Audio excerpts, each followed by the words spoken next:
Hello students, this side Pooja Gupta. A very good evening to everyone and I hope कि आपको revision session अच्छा लगा होगा और अगर अच्छा लगा है तो ज़रूर बताना। और अब जो आज हम काम करने जा रहे हैं वो है आपका इम्पॉर्टेंट सिंबल्स। तो what is in the important symbols, क्या है इम्पॉर्टेंट सिंबल्स का पार्ट। देखिए ये बेसिक जीके है, ये छोटे बच्चे के लिए भी है, बड़े बच्चों के लिए भी है, जनरल जीके है। स्टैटिक जीके एक ऐसा पोर्शन है जो जनरली पूछा ही जाता है। हम अपने सब्जेक्ट का पढ़ जाते हैं, हम थोड़ा बहुत हिस्ट्री का पढ़ जाते हैं, लेकिन हम स्टैटिक जीके को छोड़ के जाते हैं। तो एक आधा आधा पॉइंट हमारी मेरिट बनाता है। तो ये बेसिक अगर आपको अच्छा लगे आप ज़रूर नीचे कमेंट लिखना कि आपको स्टैटिक जीके चाहिए और करंट अफेयर्स चाहिए। अगर आपको लगता है कि ये क्लासेस यूजलेस हैं तो जरूर, पर जहाँ तक मेरा पॉइंट ऑफ व्यू है तो कोई भी क्लास यूजलेस नहीं है अभी तक। और स्टैटिक जीके एक ऐसा पार्ट है जो आता ही आता है। तो मुझे लगता है कि आपको ये चीज़ें अच्छी लगें। तो अगर अच्छी लग रही हैं तो कमेंट सेक्शन पे कि आपको संडे की स्टैटिक जीके वाली क्लास अच्छी लग रही है। तो अगर आपका सपोर्ट, सबसे ज़्यादा आपके सपोर्ट की ज़रूरत है, क्योंकि अभी मैं आपसे डायरेक्टली इंटरेक्ट नहीं कर पा रही हूँ because of these are not live sessions. तो ये आप ही का सपोर्ट है कि अगर आप चाहें तो आप बहुत जल्दी मुझे लाइव सेशंस में ला सकते हैं। तो चलिए शुरू करते हैं आपका सेशन, और लास्ट तक देखना वीडियो, क्योंकि लास्ट में भी एक इम्पॉर्टेंट एस्पेक्ट डिस्कस किया गया है एंड इम्पॉर्टेंट नोटिफिकेशन आपको एंड पे ही मिलेगी। तो these are the important symbols. जो ये सिंबल्स क्या रिफ्लेक्ट करते हैं कि कोई ऐसी चीज़, हर एक सिंबल कुछ ना कुछ रिफ्लेक्ट करता है। तो ये सिंबल्स क्या रिफ्लेक्ट करते हैं, क्या बताते हैं। तो सबसे पहला पार्ट हमारा पेन। जो हम पेन यूज़ करते हैं इसका मतलब क्या है। आपका लिखने का तरीका ही आपकी सिविलाइजेशन और आपका कल्चर बताता है। देखिए आपका जो पेन है, पेन जो है वो आपका कल्चर और सिविलाइजेशन बताता है। एक सेकेंड। कल्चर एंड सिविलाइजेशन ये बताता है। क्यों? क्योंकि ये जो पार्ट है आपका, ये क्या बताता है। एक सेकेंड, कलर सही नहीं आता है, पता नहीं क्यों। ये क्या बताता है आपका symbol of colour and culture, कि कैसा हमारी सांस्कृतिक है, कैसी हमारी सिविलाइज। आप क्या लिख रहे हो, आप क्या बता रहे हो लिखने के तरीके से। अगर आप उर्दू लिख रहे हो तो वो आपकी सिविलाइजेशन की हम उर्दू से हैं, या हमारी जो लैंग्वेज है, हमारी संस्कृति उर्दू है। हमारी हिंदी में लिख रहे हैं देवनागरी है, जो भी है। तो जो इसका सिंबल पेन है, पेन क्या है, that is the symbol of culture, जो हमारी संस्कृति बता रहा है। लोटस, लोटस भी हमारा कल्चर एंड सिविलाइजेशन। तो ये दोनों चीज़ें जो हैं, चाहे पेन चाहे लोटस, ये हमारा कल्चर और सिविलाइजेशन। अब लोटस कमल का फूल किसका प्रतीक है, बीजेपी का। तो बीजेपी का कल्चर, बीजेपी की संस्कृति यही बताता है। अगर हम थोड़ा धार्मिक आए तो धार्मिक हम जो हैं वो कमल को मानते हैं, कमल, ठीक है। तो कमल को मानते हैं, मैं यहाँ पे श्री कमल करूँगी, ठीक है। श्री कमल को मानते हैं, क्यों? क्योंकि अगर देखा जाए कमल जो है वो क्या बताता है, फूल है ये, ठीक है। और कमल के बारे में अगर हम जाने तो ये भगवान को अर्पित किया जाता है।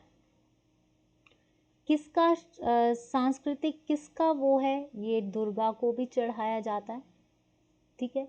तो दुर्गा का आसन कमल है, और हम पूजा भी किसकी करते हैं, हम हैं क्या, भगवान को मानते हैं, हिंदुओं को मानते हैं। अगर हिंदू हैं तो वो बहुत भक्तफुल है। तो भगवान के चरणों पे चाहे वो कोई भी हो, गुलाब सॉरी लोटस जरूर चढ़ाया जाता है। तो सांस्कृतिक, हमारी संस्कृति क्या है, देवी और देवता। तो देवी और देवताओं की कल्चर और सिविलाइजेशन क्या बताती है, लोटस। तो आप ऐसे भी याद कर सकते हो। देखिए अगर बात करी जाए तो कलम की, तो कलम ही है जिसने रामायण महाभारत जैसे पुराण लिखे हैं, ठीक है, गरुड़ पुराण। तो उन्होंने कलम से लिखे हैं, तो पहले कलम यूज होती थी। तो ये याद रखना। Culture and civilisation, red cross, जब आप ये साइन देखते हो तो ये समझ जाओ ये डॉक्टर या मेडिकल एड से है। जब भी हम ये साइन देखते हैं, that is the sign which reflects medical add.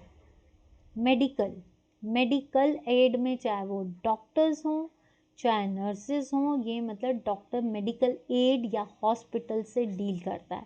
तो रेड क्रॉस जो है आपका 8 मई को हर साल रेड क्रॉस डे मनाया जाता है, किसकी याद में? Henry Durant.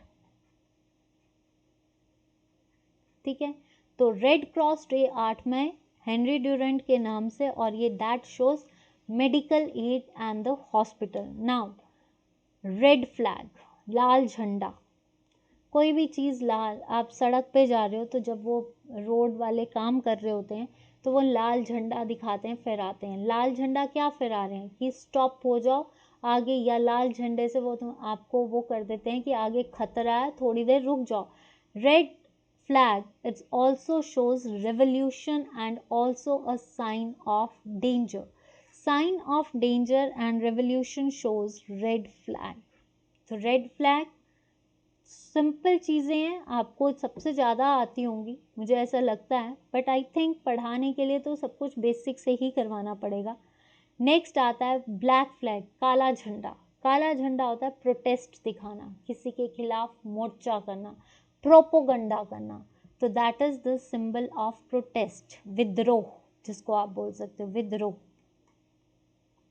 ठीक है, तो black flag represent symbol of protest. तो अभी तक आपने क्या पढ़ा? Pen and lotus shows culture and civilisation, red cross जो आपका मेडिकल एड बताता है, रेड फ्लैग डेंजर बताता है, रेवोल्यूशन बताता है, black flag is the protest. कई लोग काला कपड़े पहन के मोर्चे शुरू करते हैं ना, वो। नेक्स्ट आता है yellow flag. Now yellow flag flown on the ships or the vehicles carrying patients suffering from infectious diseases. इस तरह का अगर येलो झंडा आपको कई बार गाड़ी में दिख जाए, तो जैसे एम्बुलेंसेस या शिप्स या कोई भी गाड़ी के ऊपर अगर येलो झंडा है फहरा रहा, इट मीन्स कि उसके अंदर कोई पेशेंट है जो क्या लेकर जा रहा है, जिसको इन्फेक्शियस डिजीजेज हुई हैं। तो इट मीन्स येलो फ्लैग जो शो करता है आपकी इन्फेक्शियस डिजीजेस। ठीक है, नाउ इसको भी छोड़ दीजिए। तो ये आपका येलो फ्लैग देखिए, black flag for protest, red flag for danger and the yellow flag is for infectious diseases.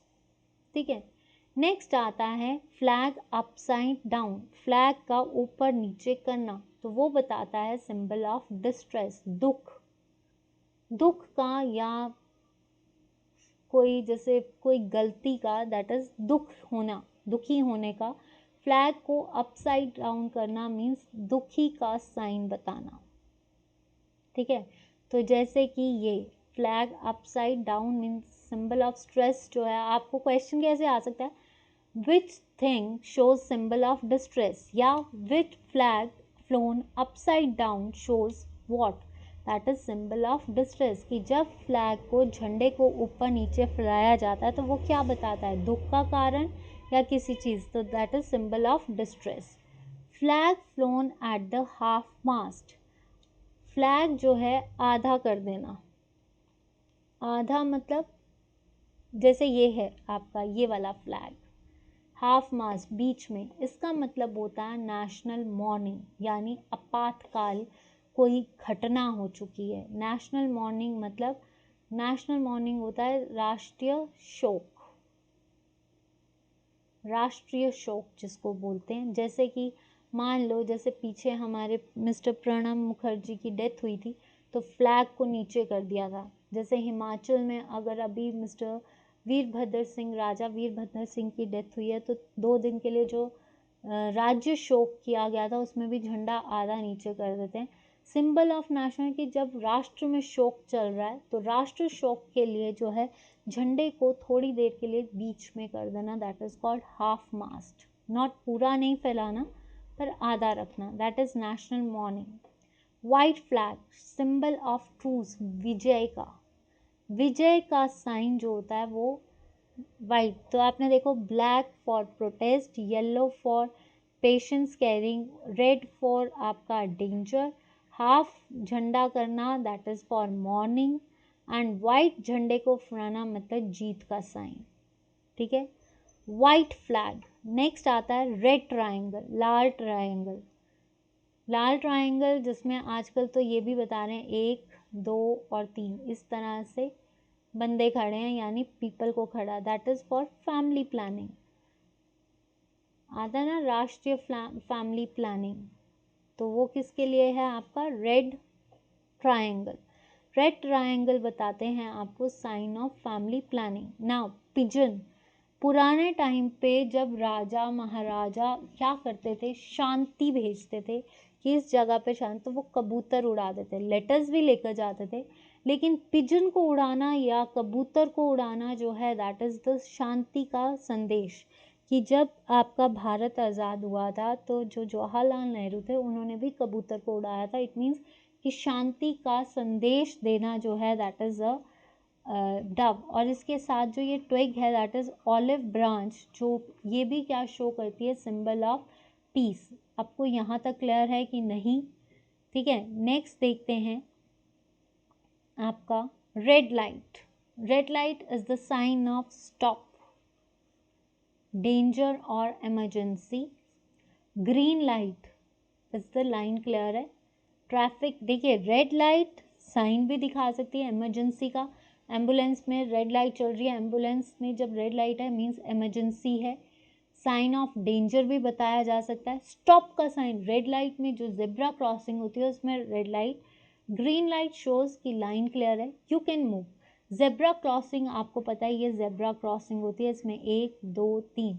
Red light is for stop, yellow light की आपका जो है सिग्नल क्लियर हो रहा है, now you can start the cars और move धीरे धीरे। और green light that you can go करने के लिए, तो लाइन क्लियर यानी गो और आपका लाइन क्लियर सिग्नल। तो यहाँ तक किस किस को पता है? Pen for civil and culture, lotus civil and culture, half mast is for mourning, red for protest danger, black for protest, white for truce, then dove is for peace, right? यहाँ तक रेड लाइट स्टॉप। अब blind, ये किसको कौन भूल सकता है, कानून की देवी, मूवीज में भी आता है। तो justice, a field of justice, symbol of justice.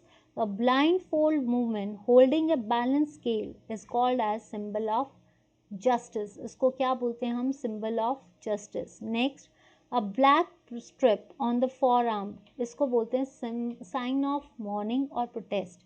जैसे मान लो कभी, आजकल तो वैसे इतना नहीं होता, आजकल इसको जो है इस साइन से दिखा दिया जाता है, ब्लैक सिंबल से। तो sign of mourning and protest मतलब शोक का, या फिर जैसे काले कपड़े पहन लिए, या फिर प्रोटेस्ट कर दिया, काले पट्टे बांध के जो है प्रोटेस्ट करना is also called black strip. ठीक है, next, one skull two bones crossing each other, ये तो कोई नहीं भूलेगा।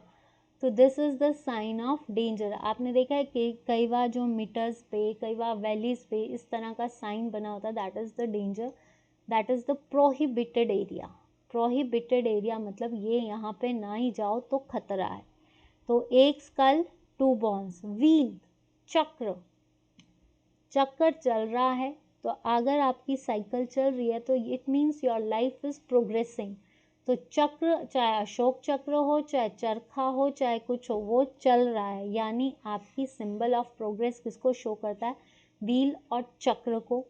ऑलिव ब्रांच, इस तरह की ब्रांच का मतलब है शांति, जैसे यूएनओ में भी ऐसा लगा हुआ है, दैट इज यूएनओ ऑर्गेनाइजेशन क्या है, जो पीस को मेंटेन करती है।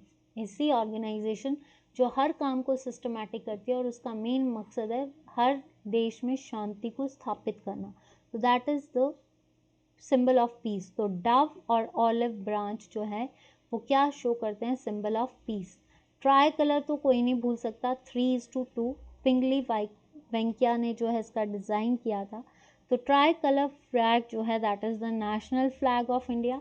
यूनियन जैक, ये कौन सा झंडा है? इस झंडे को हम बोलते हैं यूनियन जैक, जो कि यूके का झंडा है, यूनाइटेड किंगडम। और स्टार्स एंड स्ट्रिप्स किसका झंडा है? राष्ट्रीय झंडा ऑफ यूएसए, इस तरह का झंडा। तो ये एक हो सकता है किसी को बहुत इजी लगे, किसी को बचकाना लगे, तो प्लीज़ मुझे ज़रूर बताना। पर मैंने इसलिए ये शुरू किए हैं इस बेसिक जीके के छोटे छोटे पार्ट्स, जो आपके बेसिक से शुरू हों और आपको एक बार याद हो जाएं तो कभी भूलें ना। मतलब आपके पास पेपर में आपने सारा सिलेबस कर लिया लेकिन आपका छूट गया, तो आप एक दिन ये देखो तो आपको उससे टाइम लर्न हो जाए, ठीक है। अब नेक्स्ट स्लाइड है, दीज आर द क्वेश्चन। किसी ने लिखा था मुझे कि मैम गवर्नर्स, तो न्यू गवर्नर्स, अभी जो है प्रेसिडेंट ने 8 नए गवर्नर्स को अपॉइंट किया है। इनकी एज क्या होती है? 35 ईयर्स, ठीक है। During the pleasure of president, और या तो इनको हैंड रिटन रेजिग्नेशन देना होता है।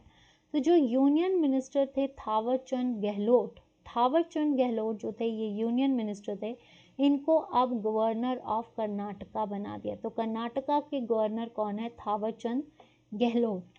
Governor of Mizoram PS Sreedharan Pillai, जो गवर्नर थे मिजोरम, मिजोरम के गवर्नर कौन थे? PS श्रीधरन, जिनको अब क्या बना दिया गया है? Governor of Goa. तो गोवा के गवर्नर, एक जो मैंने करवाया था क्वेश्चन गोवा का, उस पर डाउट था किसी को, तो PS Sreedharan now is called as a governor of Goa, जो कि पहले क्या थे? Governor of Mizoram. तो आपसे क्वेश्चन आ सकता है कि PS श्रीधरन पिल्लई किसके थे? वो मिजोरम के गवर्नर को अब कहाँ का गवर्नर बना दिया गया है? Governor of Goa. क्या नाम है? PS Sreedharan Pillai. Now governor of Haryana, Haryana का गवर्नर कौन था? सत्यनारायण आर्य, SNA। हरियाणा से याद कर लो, यहाँ से नारायण ऐसे याद कर लो, हर की जगह H की जगह ना N लगा लो। तो हरियाणा के जो गवर्नर थे उनका नाम भी क्या था? सत्यदेव नारायण आर्य, जिसको अब कहाँ का बना दिया गया है? त्रिपुरा। तो हरियाणा का गवर्नर कौन था? मिस्टर नारायण आर्य, जो कि अब कहाँ के हैं? त्रिपुरा के। तो त्रिपुरा के कौन है? सत्यनारायण आर्य, जो किसके थे? पहले हरियाणा के। Now Ramesh Bais the governor of Tripura changes to governor of Jharkhand. तो त्रिपुरा का गवर्नर कौन था? आपका बायस, ठीक है, जिसको कहाँ पे भेज दिया गया? झारखंड। देखो तो इसको कैसे याद कर सकते हो? Haryana changes into Tripura and Tripura changes into HTZ। Haryana Tripura, Haryana के गवर्नर बने त्रिपुरा के गवर्नर, और जो त्रिपुरा के गवर्नर थे वो बने झारखंड। कैसे? H, ठीक है, H का ये बना ना आपका H, तो H का आधा किया तो त्रिपुरा, त्रिपुरा का नीचे T से नीचे टेढ़ा किया तो J, ये बन गया। तो हरियाणा से त्रिपुरा आपके कौन बने हैं? नारायण आर्य। और नारायण आर्य जो थे वो उसके बाद जो त्रिपुरा थे यानी बायस, दैट बिकम्स झारखंड, ठीक है। फिर बंदारू दत्तात्रेय, जो पहले कहाँ के राजा गवर्नर थे? हिमाचल के, जो अब बने हैं गवर्नर ऑफ हरियाणा। जो और गवर्नर ऑफ हरियाणा कहाँ के बन गए हैं? त्रिपुरा के, ठीक है। Hari Babu Kambhampati governor of Mizoram, HBK, that is of Mizoram. Mangubhai Chhaganbhai Patel, MC Patel gives Madhya Pradesh. तो मध्य प्रदेश के गवर्नर तो आप ऐसे या M से ही है उनका नाम, दैट इज MC पटेल। तो यहाँ से M और P याद कर लो, MP यानी मंगू भाई पटेल। तो मंगू भाई, चंगू भाई पटेल, चगन भाई पटेल, ठीक है। Rajendra Vishwanath Arlekar is the governor of Himachal. अब आपको याद कैसे करना है? हिमाचल से हरियाणा, हरियाणा से त्रिपुरा, त्रिपुरा से झारखंड। हिमाचल के थे बंदारू दत्तात्रेय, बंदारू दत्तात्रेय बन गए हरियाणा के, हरियाणा के जो थे वो बन गए त्रिपुरा के। तो हरियाणा के सत्यनारायण जो थे वो त्रिपुरा के बने, त्रिपुरा के बायस जो थे वो कहाँ के बने? झारखंड के, ठीक है। तो आप ऐसे याद कर सकते हो। मिजोरम के बने आपके कौन है? ये नाम कंभापति, ठीक है। मध्य प्रदेश के बने M से मंगू भाई, P से पटेल और बीच में चगन भाई, राइट। तो गोवा के हैं P श्रीधरन, और आपकी जो है देखिए राइम बन गई HHTZ, हिमाचल गया हरियाणा, हरियाणा गया त्रिपुरा, त्रिपुरा गया झारखंड। हिमाचल से हरियाणा यानी आपका बंडारू दत्तात्रेय गए हरियाणा, हरियाणा चला गया त्रिपुरा में यानी सत्यदेव नारायण जो है वो त्रिपुरा चले गए, त्रिपुरा वाले जो है वो झारखंड चले गए। ठीक है, गहलोत जो थे वो कर्नाटका चले गए, मिजोरम वाले मिजोरम जो थे आपका कौन है, मिजोरम के जो थे वो गोवा चले गए। ठीक है, तो आप ऐसे भी कर सकते हो, मिजोरम गया गोवा, और मिजोरम के कौन थे, मिजोरम के कौन थे आपके पी श्रीधरन चले गए गोवा, और मिजोरम बन गया हरि बाबू कंबापति। ठीक है, तो आप ऐसे याद कर सकते हो। अगर किसी को फिर भी डाउट लगता है तो वो मुझसे पूछ सकता है। प्लीज़ अगर आपको सेशन अच्छा लग रहा है तो मेरी आपसे हाथ जोड़ के रिक्वेस्ट है कि चैनल को सब्सक्राइब जरूर करें। अगर आपने कर लिया है तो आपको अगर क्लासेस में अच्छा लग रहा है तो प्लीज़ अपने फ्रेंड्स को ज़रूर बोलिए कि सेशंस को ज्वाइन करें, क्लासेस को ज्वाइन करें और चैनल को सब्सक्राइब करें। जब आप वीडियोस देखते हो मुझे नहीं समझ आता कि आप वीडियोस को लाइक भी किया कीजिए। Like share and subscribe, this is the dose for me, ताकि मेरे में एनर्जी जो है बनी रहे। Please subscribe, like and share. And on Facebook page, follow me as Pooja Gupta. On YouTube, Pooja Gupta. On Telegram, this is Pooja Gupta channel. Let's learn with me. मैं फिर कह रही हूँ, अगर किसी के पास recent पेपर होता है वो मुझे टेलीग्राम का जो ग्रुप है मेरा Let's Learn with me उधर शेयर करें या पूजा गुप्ता चैनल पे शेयर करें। अगर किसी के पास है तो वो अगर मुझे नीचे कमेंट सेक्शन पे भी लिख देगा तब भी, या पूजा गुप्ता फेसबुक पेज पे शेयर कर दे। नेक्स्ट दूसरी चीज़ ये है कि आपसे एक रिक्वेस्ट और करूँगी कि प्लीज़ स्टूडेंट्स वीडियो को लाइक भी कीजिए और शेयर भी कीजिए। और अगर आपको ये बेसिक जीके की बेसिक क्लासेस अच्छी लग रही हैं तो प्लीज़ मुझे ज़रूर बताना कि आपको ये क्लासेस अच्छी लग रही हैं, रिवीजन सेशंस अच्छे लग रहे हैं। और हाँ, अब आती है इम्पॉर्टेंट नोटिफिकेशन। तो अब शायद हिस्ट्री यहाँ पे कर देती हूँ, फिर बताती हूँ। हिस्ट्री, पॉलिटी और ज्योग्राफी की आपकी दो क्लासेस लगती हैं। आप पे है आपका कमेंट, मैंने आप पे एक पॉइंट छोड़ा है, आप अपना कमेंट दीजिए। हिस्ट्री, पॉलिटी एंड ज्योग्राफी की दो क्लासेस लगती हैं। मैं ज्योग्राफी नहीं छेड़ूंगी, पर हिस्ट्री एंड पॉलिटी की अगर आप चाहो तो एक क्लास लग सकती है।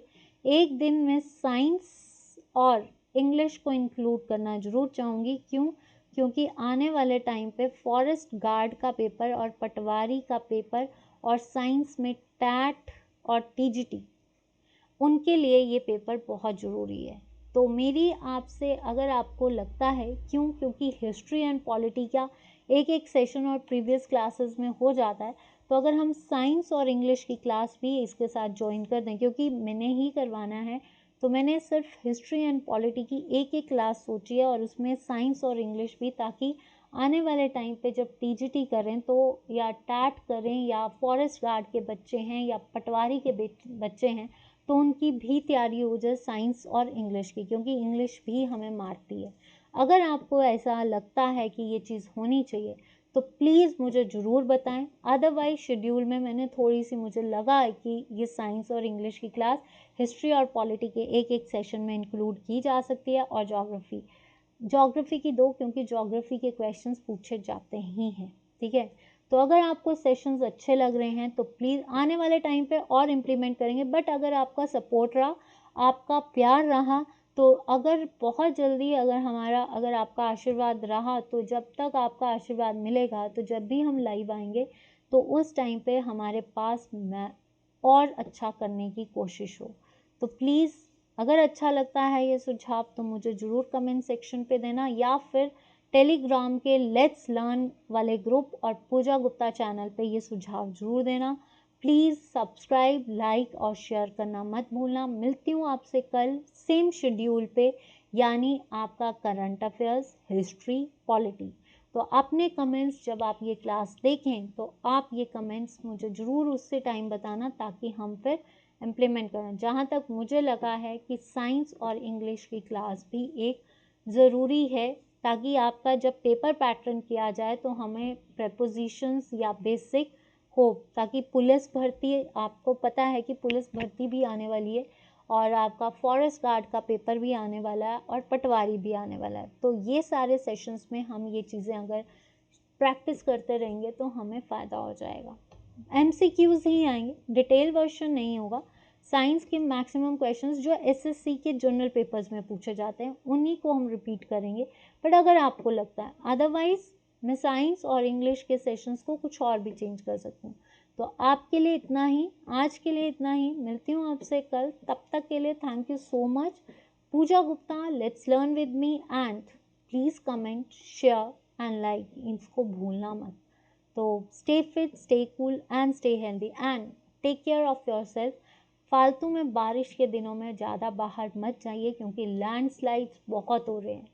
तो अपनी लाइफ को बरसात में जोखिम पे मत डालना, और अपनी नहीं, अपनी फैमिली की भी। तो आज के लिए इतना ही। Bye bye, good night, take care.